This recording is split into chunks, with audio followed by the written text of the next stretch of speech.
suite à la vidéo théorie, nous attaquons forcément la pratique. Je remercie Pierre de m'avoir suggéré une vidéo spécifique pour la préparation de chaque mouvement. Je trouve effectivement cela tout à fait cohérent et bienvenu et utile. Surtout sur ce mouvement qui est assez complexe dans les sollicitations musculaires et articulaires. Donc pour commencer, je vous encourage, avant même de visionner cette vidéo, de faire des exercices pour muscler vos cuisses. Donc des squats classiques, hein, évidemment gardez bien le dos droit et allez-y doucement, ne forcez pas trop. Pour ce qui est des exercices spécifiques au niveau du Tai Chi Chuan, j'ai préparé, comme vous le voyez, quelques petits outils. Donc déjà, on aura besoin d'un siège de cette hauteur, si vous êtes habitué. Sinon, il y a une hauteur en plus pour les personnes qui ne peuvent pas descendre trop bas, bien évidemment, et encore plus haut, hein, carrément une chaise pour les personnes qui descendent pas bas du tout. Donc, première chose, écoutez votre corps. Ne forcez rien. Nous ne sommes pas du tout dans la performance, mais au contraire, nous sommes dans l'écoute de votre corps et de l'accompagner, l'encourager, pas le fouetter comme un esclave. On est d'accord, c'est notre meilleur partenaire. Bien, ceci dit, voilà, pour moi, ça va être cette hauteur-là. Il faudrait que la circonférence de votre siège ne soit pas trop large, donc vraiment quelque chose de très large, non, d'accord? Si je l'enlève, voilà, je suis en position de cavalier classique. Je vous rappelle que la position de cavalier, nous la trouvons comme ceci, donc premièrement, on écarte bien fort là, on écarte encore ici pour que ce soit parallèle, et encore une fois, nous allons nous mettre à 45 degrés. Ceci pour les personnes qui n'ont pas trop l'habitude des arts martiaux. On peut rester comme ça, c'est très bien. Pour ceux qui ont plus de pratique martiale, évidemment, je les encourage à avoir les pieds parallèles. Ce qui fait que lorsque je prends mon siège, c'est exactement ma largeur à moi. Donc, essayez de trouver un siège qui corresponde évidemment à votre largeur à vous. Ne soyez pas trop gourmand, ne soyez pas trop timide non plus. D'accord? Bien. Alors, puisque nous avons maintenant le siège, nous avons les pieds bien parallèles ou pas parallèles, selon vos capacités, selon votre écoute du corps, du moment, d'accord? Pour moi, ça va être parallèle, mais sinon, vous pouvez évidemment mettre les pointes de pied à 45 degrés en ouverture externe. Ici, il s'agit de faire un squat. Donc, je vous rappelle, le squat, c'est de descendre, le dos bien droit, et de relâcher évidemment cette zone-là, c'est-à-dire que mon coccyx, je vais l'engager vers devant. Donc, je vais le faire une fois comme ça et une fois de profil. Vous descendez tranquillement. Voilà, très tranquillement. Lorsque votre périnée presque touche le siège, vous retenez et vous allez contracter le périnée très fort, comme si vous voulez l'amener vers le ciel. Là. Et là seulement, tranquillement et le plus lentement possible, vous allez vous asseoir. Lâchez. Ah, ça fait du bien. Lorsque vous êtes prêt, on recommence avec pleine conscience, évidemment. Hein, ne pensez pas à demain, à hier et à ce que vous allez manger ce soir. Pensez à votre périnée et à vos pieds. Donc, ici, pour remonter, pensez à vos pieds. Vous allez contacter la plante des pieds très fort au niveau sensation et vous allez pousser sur le sol extrêmement fort au niveau de l'extérieur des pieds, c'est-à-dire externe, ici. Je pousse très fort. Je commence à sentir que ça monte. Au moment où ça monte, je vais quitter mon siège. Et là encore, je vais contracter le périnée, hop, pour pousser et monter. Alors, de profil, hein, je vous l'avais promis, voyons, comme ça, peut-être, voilà, ici. Voyez, il ne s'agit pas de descendre comme ça, on est d'accord, il s'agit de descendre bien droit. Pour cela, évidemment, on engage le coccyx et on descend bien droit ici. Dès que je commence à toucher un petit peu, presque toucher le tabouret, mon périnée se contracte et je continue ma descente au maximum et je lâche. Là, ça fait tout de suite du bien. Ensuite, pour remonter, eh bien, on va appuyer très fort sur le côté des pieds, très fort. Je sens que je commence à monter. Dès le moment où je sens que je commence à monter, je contracte mon périnée. Et attention, ne montez pas comme ça. Ça, c'est tricher.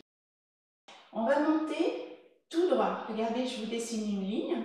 Cette ligne-là, il ne va pas falloir la quitter. Regardez.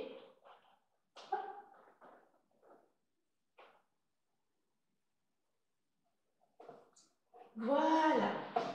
Bien, évidemment, cet exercice-là, nous n'avons pas trop le temps dans cette vidéo. J'aimerais que vous le fassiez au moins 4 fois. Donc, 4 montées et descentes en entier. Ensuite, ce n'est pas fini. Qu'est-ce que j'ai préparé? Oui, voilà. Bon, pour moi, c'est une boule à thé vietnamienne. Je ne sais pas si vous connaissez. Hein, on ouvre, voilà, et dedans, il y a une théière. Bien, la théière, elle n'est pas vide, elle est pleine d'eau. Pour vous, imaginez un objet assez rond et lourd. Si vous n'avez vraiment pas, prenez des bottins à bras-le-corps, des gros livres à bras-le-corps, surtout pas à bout de bras, mais vraiment vers votre corps, comme si il faisait partie de vous. Donc moi, ici, je vais tenir mon ballon comme ceci. Il y a un poids, d'accord? Prenez bien sûr quelque chose de lourd. Et on recommence cet exercice avec mon poids. Ici, je descends. Mon périnée, je le contracte. Ici, je m'assois et je vais lâcher complètement. Et je sens, qu'est-ce que je sens? C'est à vous de me dire. Au moment où vous allez vous asseoir dans le tabouret et lâcher ce poids, il y a quelque chose qui se passe dans votre corps. Ça vous appartient. Je ferai une vidéo sur ce principe qui s'appelle Song, hein, le lâcher, qui est très important dans le Tai Chi. Bon, aujourd'hui, nous ne faisons que préparer notre aiguille au fond de la mer. Donc, on ne va pas s'y attarder. Pour remonter, pareil, je vais prendre mon poids à bras-le-corps et déjà, j'ai une sensation différente. Ensuite, pareil, je vais pousser à l'extérieur de mes pieds, contracter le périnée, engager le coccyx et monter très doucement, le plus lentement que vous pouvez. Plus vous allez lentement, plus vous allez travailler vos muscles. De profil, ça nous fait donc ici, vous voyez, je descends, je contracte le périnée, je pose et je pose. Sensation. Qu'est-ce qui se passe? Ensuite, je reprends. Je pousse à l'extérieur de mes jambes, contracte le périnée et je monte. Tout doucement. Je vous laisse le soin de mettre la respiration à votre convenance. Nous ne sommes pas encore dans une formation ou un cours de respiration, donc à votre convenance, mais respirez, ne soyez pas en apnée. Autre chose, lorsque vous descendez, Je le répéterai toujours parce que je radote peut-être, mais lorsque vous descendez, s'il vous plaît, gardez les genoux alignés sur les orteils. À aucun moment, j'aimerais que vous soyez comme ça. Ça fait très mal aux tendons, d'accord, et aux ligaments. Du coup, on descend, aligné, on remonte, aligné. Alors, quand on est sur une descente comme ça, symétrique, c'est facile. Mais quand on descend que d'un côté, on a tendance vraiment à rentrer ce genou à l'intérieur, ce qui abîme les ligaments. Alors surtout, pour le pas vide, donc je vous en ai parlé dans la théorie, il s'agit de mettre son poids en arrière sur une seule jambe. Et c'est là qu'on va avoir tendance à faire cette erreur. Donc vraiment, soyez vigilants s'il vous plaît là-dessus. Ça, c'était mon premier exercice. Bien, le deuxième exercice consiste encore une fois à travailler vos cuisses, mais de manière unilatérale. Je m'explique. Puisqu'on va devoir travailler le pas vide, il va falloir mettre tout le poids sur une seule jambe et travailler avec elle. Pour cela, toujours votre petit tabouret que vous avez et un bâton. Vous pouvez prendre un manche à balai, hein, il n'y a pas de souci du tout, du tout. Bien. Vous allez, s'il vous plaît, mettre le poids sur le pied où il y a le bâton, c'est-à-dire du côté droit pour moi, puisque le bâton est à droite. D'accord ? L'autre jambe, vous allez plier et poser la pointe sur le tabouret derrière. Je vais vous le montrer en profil, ce sera plus simple pour vous. Regardez. Ici. Voilà, d'accord, dans cette position-là. Bien. Puisque vous êtes ici, eh ben, vous l'imaginez bien, vous le devinez bien, on descend. On descend bien droit. Et on va essayer de toucher les fesses avec le talon arrière. Et on remonte. Alors, le bâton ici, c'est pas pour vous treuiller dessus, n'est-ce pas? C'est juste, pour moi, une ceinture de sécurité pour pas que vous perdiez votre équilibre et que vous vous sentiez en danger. C'est juste pour vous rassurer. Mais ne vous servez pas du bâton pour vous aider à la remontée. La remontée se fait uniquement par la poussée de votre cuisse ici et la poussée bien sûr de votre pied par terre. D'accord? Donc l'autre côté, eh bien ça nous donnerait quelque chose comme ceci. Là, pareil. Le pied ici et vous descendez.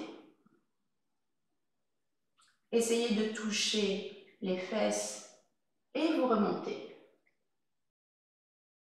Alors là, encore une fois, je vous montre l'exercice. On ne va pas le faire ensemble parce que sinon la vidéo va être vraiment trop longue.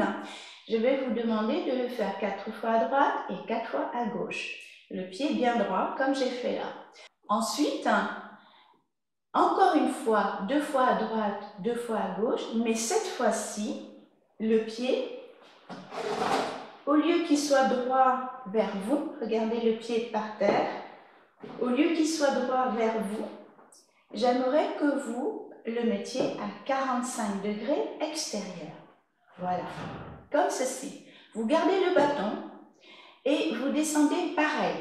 Mais évidemment, votre genou doit être aligné avec la pointe de vos orteils. D'accord? Du coup, ce qui fait que cette articulation-ci, elle va s'ouvrir sur ce côté. Et ensuite, vous revenez à la verticale. On recommence ici. Asseyez-vous et tranquillement remontez. D'accord? Bon, trichez pas. Hein? Ne vous treuillez pas avec le bâton. Hein? Il ne sert pas à ça du tout. Bien.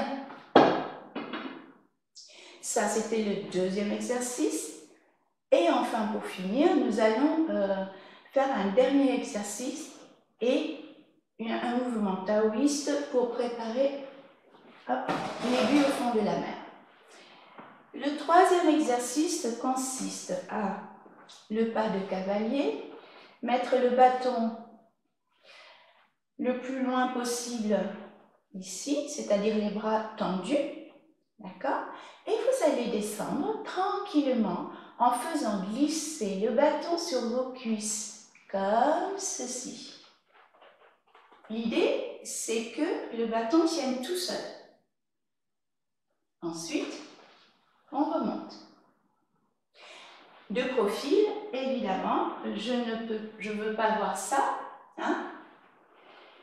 On descend bien droit et l'idée, c'est que ce bâton tienne tout seul. Et on remonte. D'accord? Bien. Ceci, encore une fois, vous en faites 4, ça devrait suffire.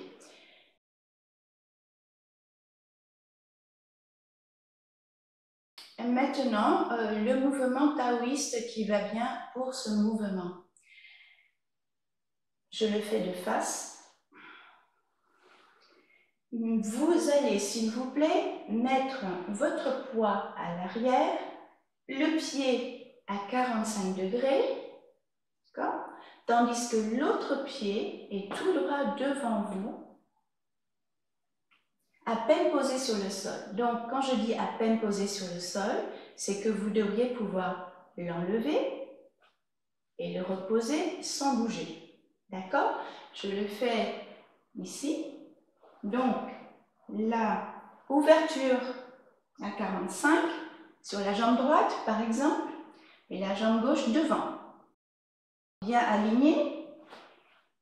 Et si je veux le soulever, je peux. Et le reposer. Sans remonter, évidemment, dans ma hauteur. Ça devrait brûler un petit peu, ça devrait tirer un petit peu sur la jambe d'appui. Évidemment, il est important de le faire à droite et à gauche. Je vais continuer à vous montrer ce mouvement de profil, parce que c'est là son importance. On a dit ici, là, sur la même ligne que le talon. Donc là, il n'y a pas de petite rivière. Ensuite, vous levez les bras, évidemment les épaules bien descendues. Là, descendez les bras. Et ici, il y a cette articulation qui va basculer devant. Je ne descends pas dans ma hauteur, c'est juste ça qui bascule devant. Regardez. Le long de la jambe, loin là-bas, et je remonte. Mais je ne remonte pas dans ma hauteur.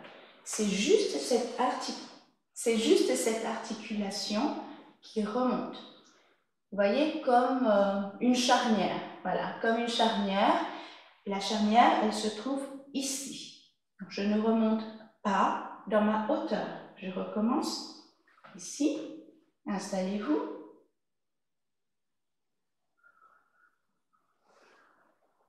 Remontez.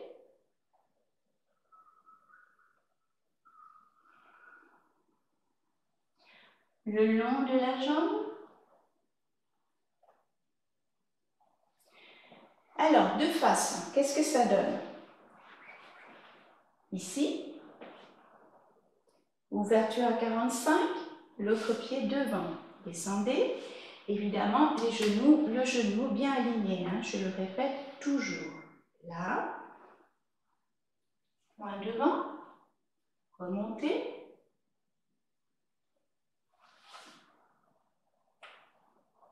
Et cessez. Et on va faire l'autre côté. Ici, ouverture. Loin devant. Main en haut. Le long de la jambe. Je me redresse. Encore une fois. Le long de la jambe. Je me redresse. Et cessez. Si vous voulez, on va le faire ensemble. Comme dans un cours en présentiel, donc je vais tourner le dos à vous pour qu'on puisse effectivement le faire ensemble dans le bon sens. Donc ici, allons-y. Pied, ouverture, poids ici, le pied devant, main en haut et redresser. 1, 2, cessez. L'autre côté, ouverture, poids, pied, main en haut.